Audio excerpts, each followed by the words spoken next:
안녕하세요. 30대 주부입니다. 배려심 많고 또 이해심 깊다 자부하며 착하게만 살아온 30대 주부인 제가 이리 사연을 다 신청해 보게 되었네요.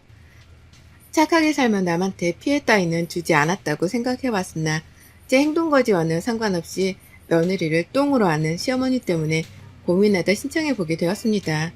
아무쪼록 저 같은 주부님께는 담비와도 같은 사연이 되길 바랍니다. 저희 어머니들 세대에는 시집살이라는 게 참 흔했잖아요. 잘 배운 것도 없고 그렇다고 돈이 많거나 뭐 하나 잘 나가는 것이 특출나게 하나 있는 것도 아닌 시댁 식구들이었음에도 불구하고 며느리라는 이유만으로 꼭 사람을 아래로 보려고 하는 경향이 있었죠. 그걸 예세대인 어머니들은 시댁에서 여럿이 때로 모여 하라면 하라는 대로 요리하고 설거지하고 하다 집안일에 잔소리까지 들어가면서도 그걸 다 버텨내셨고요. 저희 친정엄마도 그러셨습니다. 시누이들이 무려 6명이나 되는 바글바글한 시댁에 시집을 가셨고요. 무식하기로 소문이 났던 우리 고모들을 상대하느라 평생을 고생만 하며 사셨어요. 집안 제사를 떠맡는 건 물론이고 시부모님 간병에 요양병원 비용까지 전부 다 저희 집에서 해결을 했었네요. 그렇다고 고모들이 저희 친정엄마한테 고맙다는 말 한마디나 금전적인 도움을 주신 것은 전혀 아니었고요. 결혼을 했을 뿐인데 결혼으로 얽힌 사람들에게 듣는 주제넘는 잔소리나 시집살이를 찍소리도 못하고 간내하기만 하고 사셨던 저희 엄마를 보며 저는 절대로 이런 결혼을 하지 말아야겠다 다짐했었습니다. 결혼을 나 행복하자고 사랑하는 사람이랑 하는 것이지 나 불행하자고 시댁 비위 맞춰가며 고생하고 사는 게 결코 아니었으니까요. 며느리 존중할지 모르는 집안을 만나면 이혼을 불사해서라도 당하면서만은 살지 않겠다고 혀를 내두르며 자랐어요. 그러던 제가 30이 넘어 지금의 남편을 만났고요. 결혼하며 정말 이것저것 지고재고 많이 했습니다. 생각보다 칼같이 내 조건에 맞추는 건 힘들었지만 내가 사랑하는 사람인데 시부모님도 멀찍이 떨어져 사시고 하나뿐인 누나분도 호주로 가서 아예 눌러 살고 계신다고 하니 더 좋더군요. 적어도 내가 시부모님이 아닌 시누이 때문에 시댁 갈등을 겪을 일은 없다고 생각을 했거든요. 시어머니도 떨어져 사신다고 하니 자주 뵐 일도 없을 테고요. 무엇보다 남편을 조금 어려워하는 듯이 보이는 시어머니의 태도를 보았을 때 이거다 싶었습니다. 아들을 자기 남자라고 생각을 하는 시어머니가 아니라 독립된 자식으로 존중을 해주는 분이다 싶었거든요. 그래서 결혼을 결심했고 직장에 들어가면서도 한사코 제 결정을 의심하지 않았습니다. 나 결혼 잘한다? 라는 생각만 멋모르고 버진로드를 걸었었네요.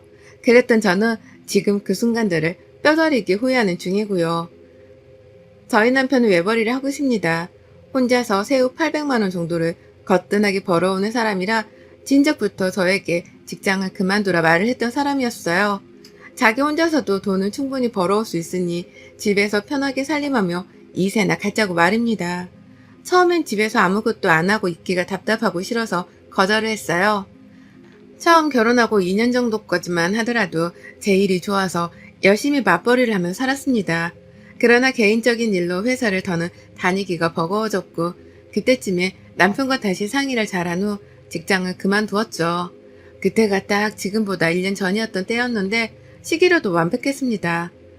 아이를 가지기에도 최적의 시기였던 것 같고 더 늦기 전에 남편에게 아내로서 좀 더 내조를 잘할 수 있는 기회다 싶었습니다.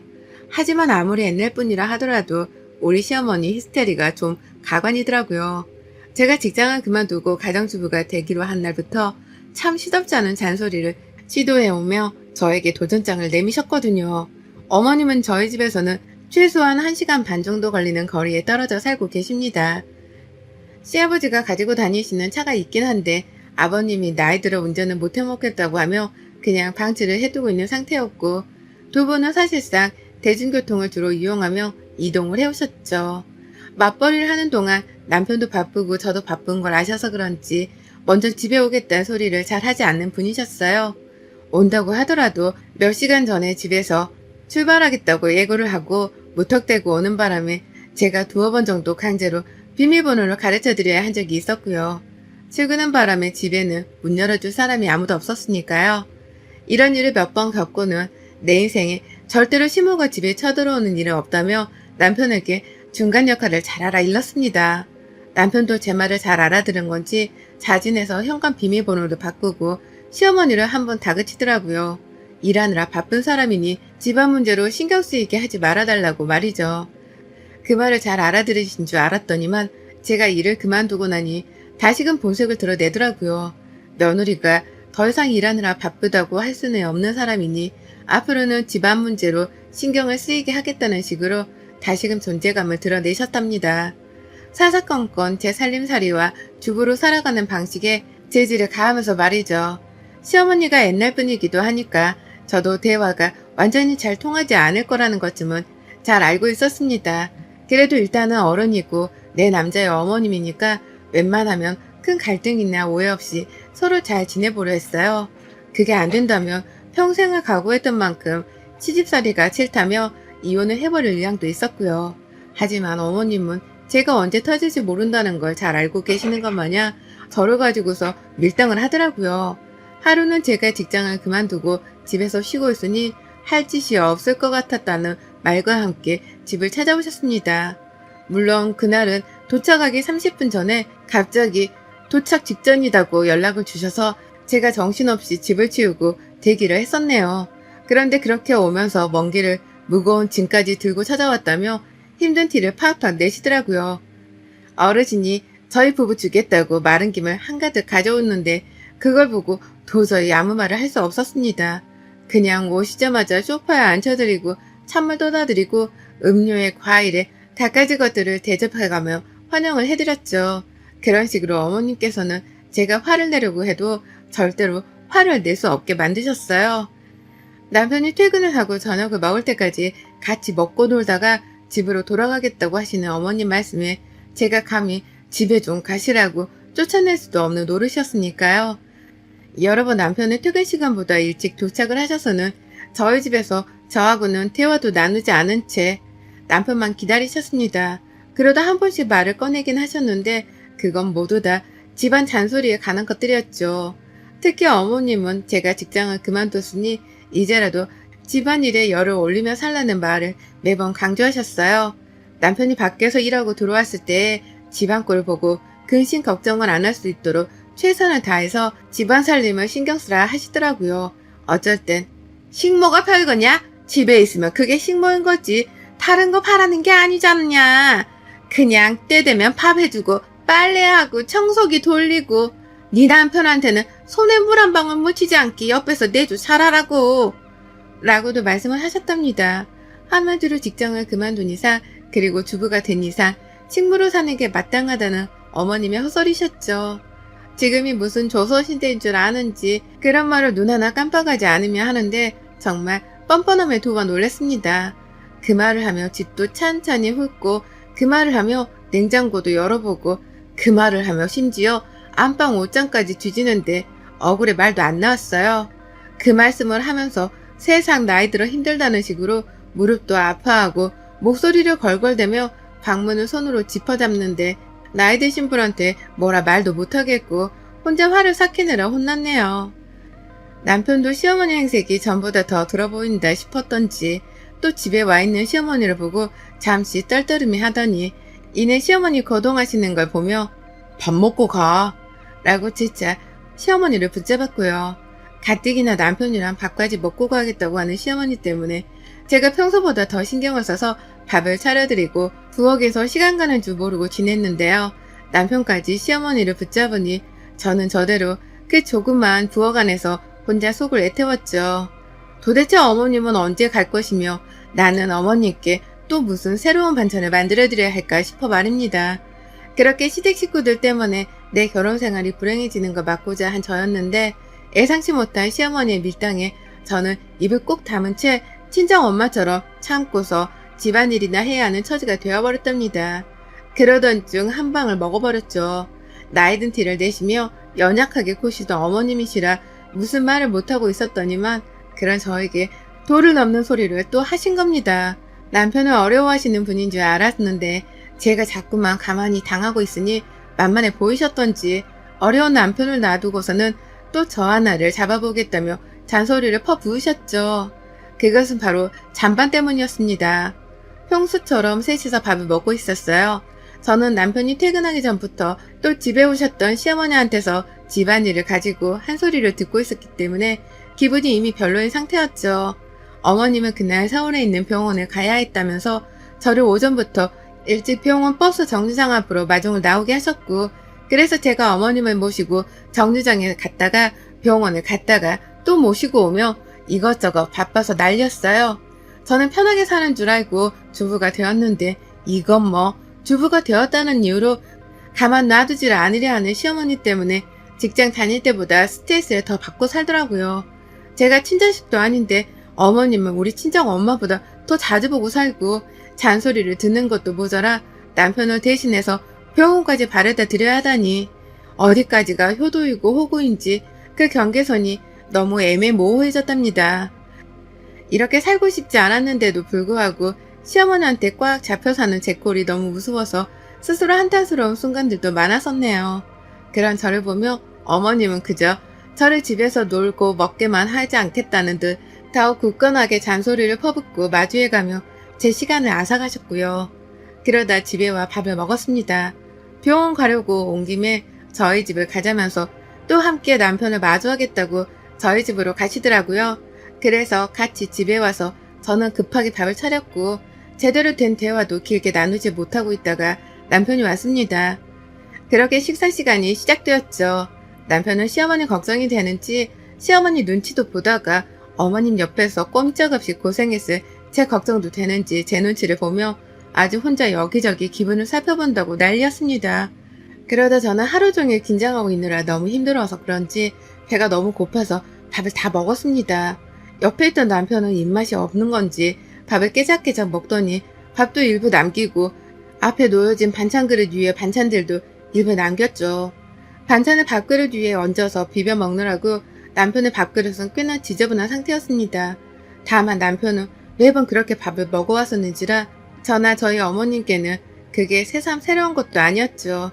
밥을 다 먹은 저는 곧 또 그릇을 치워야 한다는 생각에 벌써부터 머리가 지끈거려서 조금이라도 쉬어보겠다며 먼저 일어나 거실로 나가려 했는데요. 시어머니가 갑자기 저 불러 세우시더라고요. 그러더니 남편이 먹다 남긴 그 밥그릇을 한 손으로 갑자기 툭 치면서 제 앞으로 밀어 놓으시는 겁니다. 순간 이게 무슨 뜻인가 싶었죠. 지금 당장 남편이 먹다 남긴 이 밥그릇을 치우란 소리인 건가? 아님 설거지라도 하라는 소리인 건가? 그것도 아니면 밥을 더 주라는 소리인 건가 싶어서 잠깐 혼란스러웠던 저는 시어머니를 마냥 멀뚱히 바라봤습니다. 그 모든 걸 지켜보고 있던 남편도 자기가 다 먹고 남은 밥그릇을 가지고 엄마가 왜 저러나 싶었는지 시어머니를 저만큼이나 멀뚱거리며 바라봤고요. 그런데 이내 튀어나온 어머님의 말씀이 너무 충격이라 아직도 제 머릿속 맴돕니다. 어머님이 글쎄 저보고 앉아 당장! 라고 명령을 하시는 거예요. 마치 일전에 말씀을 하셨던 식물을 대하는 듯이 말입니다. 아무리 식물이라고 할지라도 요즘 세상에 고용하는 사람에게 그런 식으로 말을 하면 갑질이나 다름이 없어서 욕먹는 행동이잖아요. 그런데 어머님은 진짜로 식모도 아니고 그렇다고 절대로 편하게 대해서도 안 되는 며느리인 저에게 당장 앉으란 말을 하시더라고요. 영문도 모른 채 앉았습니다. 그때 이미 말씀을 좀 예쁘게 하시라며 대들었어야 하는 건데 제가 너무 착하고 순진했었는지 입을 다물고 어머님이 하라는 대로 따랐어요. 기분이 나빠서 얼굴은 슬슬 달아오르는 중이었고 눈치를 챈 남편이 엄마 왜 그러는데? 나한테 말해. 왜? 라고 하면서 중간에서 어떻게든 저희 두 사람의 대화를 막고자 애를 썼죠. 그런데 어머님이 눈 하나 깜빡 안 하며 저에게 명령하더라고요. 찬반 다 먹어 치워. 이걸 다 버리려고? 한두 번도 아니고 말이야. 멀쩡하게 깨끗한 음식인데 설거지하면 다 버리게? 다 먹어 치워라. 라고 말이죠. 진심 열불났었습니다. 당신도 안 드시는 당신 아들의 음식을 피 한 방울 안 섞인 저한테 먹으라니요. 아무리 내 남편이라고는 하지만 저도 뭐가 더러운지 정도는 잘 아는 사람입니다. 더군다나 코로나로 날린 시국에 침 섞이고 음식물 섞인 밥을 먹는 게 얼마나 더러운 짓인지는 학교 다니는 애들도 다 알만한 상식이라 생각했어요. 그런데 그걸 남기지 말라고 남편한테 혼을 내는 게 아니라 며느리인 저한테 안 먹었다며 혼을 내다니요. 이 뜬금없는 상황에 뭐라고 받아쳐야 할지를 모르겠더라고요. 남편도 자기가 남긴 밥을 아내가 먹게 하는 게 찝찝했던지 엄마, 내가 남긴 건데 이 사람이 왜 다 먹어? 내가 그냥 다 먹을게. 라고 하면서 맞받아쳤어요. 저는 시어머니가 뭐라고 대꾸를 할지 지켜봤고요. 그런데 어머님, 정말 제가 기대한 만큼 저를 실망시키더군요. 남편이 굳이 도로 먹겠다고 한 잔반이었는데 그걸 또 억지로 남편 앞에서 뺏어서 제 앞에 가져다 놓으면서 재차 말씀하시더라고요. 며느라, 너는 집에서 놀고 먹는 애가 남편이 남긴 찬반도 못 먹으면서 어떻게 남편이 벌어오는 돈을 쓸 생각을 하니? 양심이 없구나! 라고 말합니다. 남편이 남긴 밥이랑 잔반을 다 해치워 먹지 않은 것이 양심 없는 짓인 줄을 처음 알았네요. 살다 살다 와이프가 남편의 잔반 처리까지 해야 하는 줄도 처음 알았고, 가정주부이면 이 짓을 당연히 해야 하는 줄도 시어머니 때문에 처음 알았습니다. 빠기쳐 그만 그 자리에서 남편의 등짝을 밀치며 소리를 쳤어요. 야, 넌 왜 밥을 남겨서는 이 사단을 만들어? 내가 하다 네 잔반 처리까지 해주고 살아야 하냐? 왜 내가 너 때문에 이딴 소리를 들어야 해? 라고 본능적으로 분노가 튀어나와 소리를 치자 시어머니가 까무러치게 화를 내더라고요. 이게 누구 앞에서 큰 소리야? 라고 말이죠. 남편은 안절부절하던 상태를 넘어 엄마 좀 그만해. 말도 안 되는 걸로 왜 싸움을 일으켜? 라면서 제발 시어머니가 입을 다물길 간곡히 호소했습니다. 이러다 일이 더 커지겠다며 급기야 시어머니를 붙잡고 집에 발을 주겠다며 데리고 나서려 했는데요. 제가 남편과 시어머니를 둘 다 붙잡았어요. 그리고는 시어머니가 보는 앞에서 한번 똑똑히 보여드려야겠다 싶었죠. 며느리는 제 아무리 밖에서 일을 한다고 할지라도 가정의 식모가 아니라는 걸 말입니다. 며느리도 입이 있고 멀쩡한 새밥과 새 반찬을 먹을 권리가 있다는 걸 말이죠. 그래서 저 남편이 남긴 잔반을 포함해서 밥그릇 안에 더러운 그 밥, 그리고 시어머니가 먹고 있던 밥까지 싹 다 홧김에 싱크대로 들고 가서는 냅다 버려버렸습니다. 음식물 쓰레기 봉투에 말입니다. 그뿐인가요?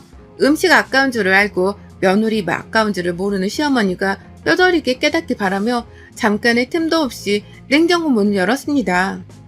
그리고는 그 안에 제가 만들어둔 모든 반찬통들을 싹 다 꺼냈어요. 제가 무슨 짓을 할지 짐작을 한 건지 어머님이 그쯤 되어 목소리가 떨리기 시작하더라고요. 너 뭐 하려고? 라고 하면서 잠시 뜸들이듯 저를 부르셨는데요. 저는 어머님을 한번 쓱 째려보고 나서야 바로 행동 개시를 했습니다. 반찬통을 싹 다 열어서는 있는 대로 싱크대 안에 부어버렸더니만 어머님이 기함을 치더라고요. 멀쩡한 음식을 냅다 버린다면서 말이죠. 남편은 결국 이 사단이 났다며 차마 저를 말리지 못한 채 제자리에서 발을 굴리며 탄식을 했습니다. 저는 저대로 갑자기 시동 걸린 화를 주체하지 못한 채 더는 이런 식의 취급을 받고 살 수 없다며 선전포고를 하듯이 반찬통을 털었고요. 차곡차곡 싱크대 안은 음식물 쓰레기통 마냥 오만색으로 섞인 반찬들이 쌓여갔습니다. 냄새도 냄새였지만 제가 애써 만들었던 멀쩡한 음식들이 그렇게 꼬꾸라지니 제 마음도 편치 않더라고요. 하지만 어머님이 알아주길 바랬어요. 내가 화나면 이런 식으로 시위를 할 수도 있다는 걸, 내가 화나면 그렇게 아까워하는 잔반들을 더 낭비하면서 주부 생활을 청산할 수도 있다는 걸 보여드리고자 했습니다. 그래서 전 밥솥 안에 있던 멀쩡한 밥까지도 싹 다 빠짐없이 주걱으로 긁어 싱크대 위에 부어버렸어요. 그리고는 수돗물을 콸콸 틀어버렸죠. 멀쩡했던 음식들은 수돗물과 섞여 더러운 색을 만들며 더 이상은 먹을 수 없는 무용지물이 되어버렸고, 저희 세 사람은 마치 짝이라도 한 듯 똑같이 그 음식들을 바라봤습니다. 시어머니는 충격을 받았는지 그 더럽고 엄청난 광경을 보며 꼼짝도 못하셨어요. 잠깐 할 말을 잊은 듯 눈에 초점도 없어 보였네요. 저는 그러거나 말거나 음식물을 죄다 버리고 나서야 어머니께 말씀드렸죠. 내 주둥이가 분리수거함인 줄 아나 보지? 라고 말이죠. 어머님이 놀라 자빠질 하더라고요. 제가 대드는 꼴을 보니 말이죠. 남편은 자기가 청소를 다 하겠다면서 어머님을 집으로 보내려 하고 저는 방 안으로 집어 넣으려고 하며 발악을 했습니다. 저희 두 사람의 싸움을 막겠다고 말이죠. 하지만 저는 그 자리에서 자꾸만 나를 무슨 식모보듯 하는데 이런 식이면 나 이 짓 안 해. 주부 안 하고 말지. 결혼은 왜 해? 결혼도 쪽내고 말지. 라고 말이죠. 그리고는 시어머니가 보는 앞에서 집을 나가버렸습니다. 시어머니가 시댁으로 돌아가기도 전에 보는 앞에서 안방에 들어가 제 옷을 쌌고요. 가방을 챙겨 집을 나가는 순간 남편이 저를 보며 가지 말라고 막 매달리는 장면까지 시어머니가 뒤에다 목격을 하고야 마셨네요. 잘난 자식네 아들이 일도 안 하고 지내는 저한테 가지 말라 매달리는 걸 보니 그게 꽤나 충격이셨던지 제가 마지막으로 본 어머님의 모습은 식탁 의자에 지탱을 한 채 당신 아들을 한탄스레 바라보는 것이었답니다. 그것도 모른 채 짐 싸들고 집 나가려는 저만 붙잡으면 되는 건 줄 알고서 남편은 현관문이 닫힌 것도 아랑곳하지 않고 저를 주차장까지 쫓아나왔어요. 시어머니는 혼자 졸지에 집에 남겨지게 된 것이었죠. 아들 앞에서 며느리 한번 잡아보려다가 며느리가 음식을 죄에다 버리는 걸로도 모자라 주부 파업을 한다고 집까지 나가버리는 초유의 상황을 만들어낸 장본인이 된 것이었습니다. 그게 바로 제가 바라던 것이기도 했고요. 결국 그날 남편은 저를 세탁한다며 집 밖에서 한참 동안이나 저를 붙잡느라고 집 안에 들어갈 생각을 안 했어요. 제가 혼자 택시 타고 친정 가겠다면서 집 근처 대로변까지 직접 걸어서 가며 혹시나 택시가 올까봐 주변을 살피며 잡느라 분주했었는데요. 그 길 내내 남편이 저를 따라 제 옆에서 걸어가며 설득하더라고요. 집으로 돌아가자고 말이죠. 그러니 저도 택시 잡을 생각은 뒷전으로 두고 남편한테 시어머니 뒷담화를 깐다고 난리였죠. 왜 저러냐면서 시어머니 욕을 한 움큼 퍼부었습니다. 일 그만둔 게 뭐 큰 잘못이라고 사람을 식모 취급하냐고 말이죠. 그러니 남편도 저를 달랜다며 어떻게든 제 말에 공감을 하며 위로를 해줬고요. 그러는 사이 시간이 한참 지났고 저는 남편의 말에 마지못해 다시 짐을 싸고 집으로 돌아갔어요. 그때쯤이 거의 시간이 40분 정도가 지났을 때였고 시어머니는 뭐하고 계실까 싶어서 괜시리 긴장을 하며 들어갔는데요. 아이고야, 우리 어머님 아들이 자신도 버리고 며느리 잡겠다고 뛰쳐나가 30분이 넘도록 집에 들어오질 않으니 혼자 버림받았다 생각을 한 건지 먼저 집으로 돌아가셨더라고요. 그 길로 퇴장을 하신 겁니다. 며느리가 난리치는 꼴이란 꼴은 다 당한 채로 대꾸 한 번을 못한 채 말이죠. 가뜩이나 어려워하는 아들이었는데 며느리 잡아서 기강 좀 살려보려 하다가 꼼짝없이 아들한테 욕을 더 얻어먹을 상황만 만들었으니 본인도 쫄려 불이 나게 집으로 도망을 가버린 겁니다. 저는 어쩌겠어요? 도망갈 시어머니가 절대로 다시는 우리 집에 맘 편히 오지 못하도록 하고자 했죠. 며느리를 편하게 생각하지 말기 바라기도 했고요. 그래서 남편한테도 잘 들어갔는지 문자 따위도 하지 말라고 단단히 일러뒀고 혹시나 싶어서 남편 핸드폰도 제가 가지고 잠이 들었네요. 그날 내내 어머님은 아들 연락을 기다리셨지만 남편은 한마디 연락도 하지를 않았고 며느리인 저도 어머님의 존재 따위는 까마득히 잊었답니다. 다음날이 되어 시어머니가 남편한테 문자를 보내셨더라고요. 며느리가 집을 나갔는지 안 나갔는지 확인하겠다며 걔는 집에 왔냐? 라고 물으셨습니다. 하지만 제가 남편 대신 답장을 보냈네요. 또 바꿔지고 그러면 그땐 저 집 안 나갑니다. 그냥 어머님 아들한테 이혼 소리 날리고 이혼하죠 뭐. 라고요. 그러니 어머님은 제 문자에 겁이라도 먹은 건지 문자를 읽고도 한참 동안 답장을 못하다가 그럴게 라고 답장을 보내셨죠. 치고받고 싸우는 결말은 아니었어도 저 따라 집을 나와 제 곁에 있어준 남편 덕분에 제대로 시어머니를 먹일 수 있었습니다. 그 덕에 어머님은 저한테 함부로 했다간 아들하고도 갈등이 생길 수 있다는 거 이번에 재차 눈치채셨을 거고요. 제가 한번 집 나가는 걸로도 모자라 이혼 소리도 날려버릴 수 있는 깡이 있다는 것도 알았을 테니 앞으로는 잠잠하겠죠? 혹시나 어머님이 또 주제넘는 참견을 해올까 싶어 저는 이미 이혼 서류까지 미리 준비를 해놨답니다. 진짜로 이혼할 생각은 없지만 어머님 보여드리려고 남편한테 도장까지 미리 받아놔서 화장대 안에 거의 모셔놨네요. 언제든 어머님께 보여드리고 경고 날릴 준비가 되어 있으니 어디 한번 또 와보시라고요. 전 당신 때문에 자식 앞날에 먹구름이 낄 수도 있다는 걸 언제든 알려드릴 준비가 완료되었습니다. 여러분의 생각은 댓글로 남겨주세요. 오늘도 시청해주셔서 정말 감사합니다.